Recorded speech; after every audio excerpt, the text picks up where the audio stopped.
nós estamos eigenlijk criando mapa de calor, que está basado na imagem de satélite, que está sendo analisado por 2023 até 2024, de a temporada mais calor de cada isla. Essa está para islas Aruba, Curaçao, Saint Martin e Jamaica. O mapa de calor, o que está documentado, é eigenlijk calor de superfície, qual é pouco diferente do calor que nós sentimos e experienciamos como humanos, nós estamos para fora.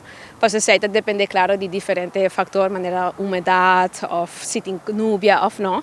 Mas o calor de superfície é uma indicação de que impacto tem na infraestrutura e também com a natureza e meio ambiente. Generalmente, o International Panel de Cambio de Clima está demonstrando que cada ano nós estamos quebrando recordes de calor mundialmente. A data e o modelo que nós usamos está global. E coisa que nós miramos para isso está que nós documentar o modelo não está feito full para nós isso. Então também visto país demasiado grande para a curva. Eu pensei a mim com outra pessoa de Curaçao, nós temos gap de data para isso generalmente mundial.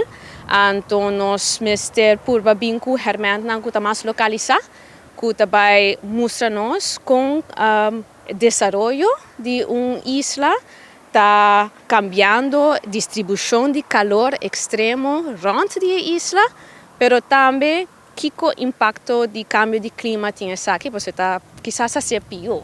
E pode ser pior e pode ser melhor, não sei, mas já mirando que mundialmente não está registrado recordes da hora quebrar de calor, nós vimos que há outro tempo para criar isso aqui para o país. E para mim, a motivação mais grande é eigenlijk europeia. Ruimtelijk ordeningsplan.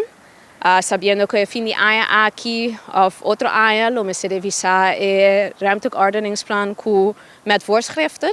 Mas de outra maneira, é bom se nós temos data também de distribuição de calor para referir a como parte de nossa planificação espacial.